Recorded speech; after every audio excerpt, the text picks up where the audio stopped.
Hi, Brad here with Bob Financial, and I want to talk today about the TSP annuity. Okay, this is one of the most common questions I get as people approach retirement. Is hey, what's this TSP annuity? What am I going to get for my annuity? So let's talk about it a little bit. And first thing I want to address is your TSP annuity is not your FERS annuity. Okay, those are two separate things. Your FERS annuity is your pension. Okay, that's what you're going to get based on your high three, how many years you work. Your TSP annuity is something completely separate. All right. So, and it's not something you have to do. Fortunately, you do not have to take the TSP annuity. So let's talk about how it works. It is just an option. Okay. So let's use an example of 500,000 in TSP.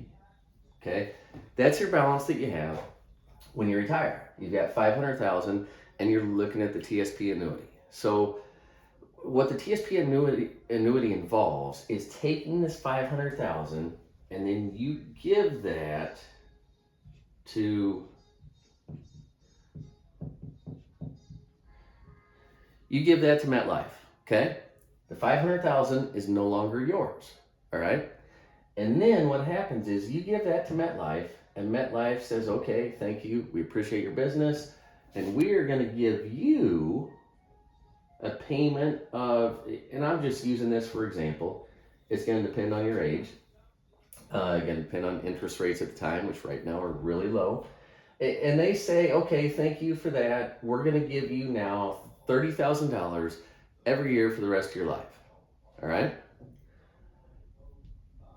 That is a life annuity, okay? The way that the life annuity works is you do this, you give them this money, and then you're going to get this every year for the rest of your life, okay? If you die a year into it, that's gone, okay? Your beneficiaries do not get any of that, all right? That's one of the biggest downsides of life annuities or immediate annuities, all right? Now, you don't just have the option for a life annuity. So you can do different combinations. So you can get life plus remainder, which would mean you're going to get, and to do that, you're going to take less. Okay, so then they say, okay, we'll give you 28,000 or 27,000 for the rest of your life. But yet, if you don't use all of the 500,000 that you gave us, then we will give the remainder of that 500,000 to your beneficiary. All right? You can do joint. So instead of 30,000, you take, say, 27. And now they say, okay, we will pay you $27,000 for the rest of your life or your spouse's life, as long, whoever dies last. Okay? You can do a guaranteed 10-year payout, a 5-year payout. Okay, they're all different options, but for each of these options, that 30,000 goes down a little bit. All right. So, what is this for? What is a TSP annuity for, or who is it for? More importantly, and getting a TSP annuity is super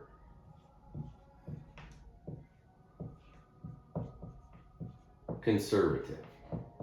Okay? Really poor handwriting.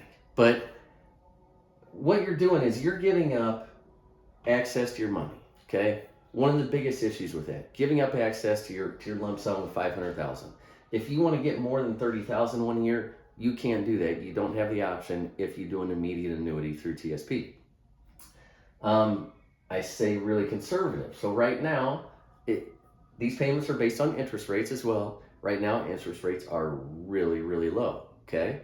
So that's going to make your payout lower. Also, what you're doing by doing this is, by giving up access to this, you're getting a guaranteed income stream, okay? Which sounds good, but if we think about it, FERS employees have your FERS annuity.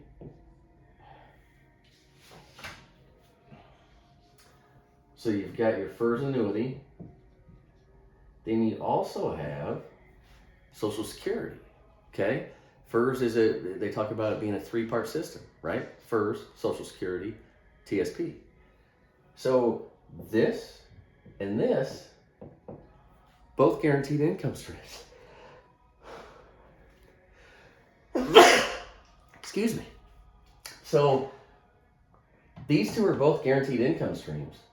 So in my opinion, from my experience, the majority of the time, and I'm talking an overwhelming majority of the time, it does not make sense for a FERS employee to give up access to a lump sum, a large lump sum, to guarantee a payment for the rest of your life.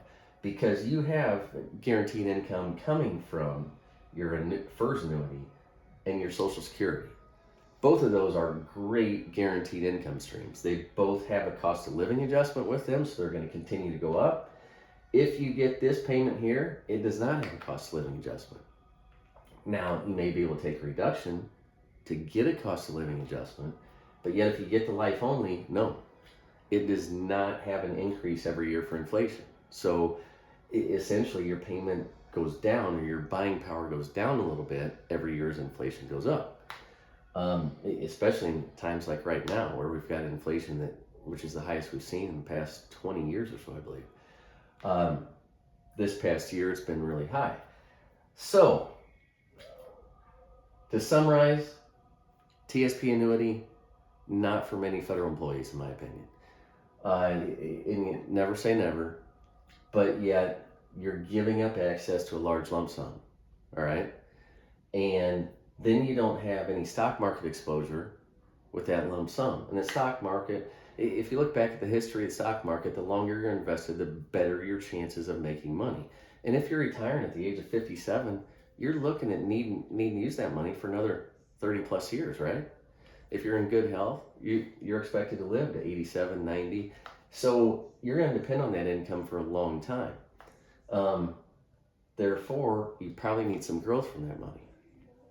Also, if you want to look at it from an asset allocation standpoint and put a dollar value, which I've got an article about that on my website, but if you want to put a dollar value on Social Security and your FERS annuity, and then include that in your asset allocation with your TSP, that was it. Most planners, most advisors would agree in that scenario that you could probably take more risk with your TSP money. So, choosing the TSP annuity. Now, as far as the rates go, when compared to the general market, last time I compared rates from the TSP annuity to being able to get one through somebody else outside of TSP, the rates were pretty good through MetLife. But still, that being said, the TSP annuity most likely is not a good option. You give up access to your money.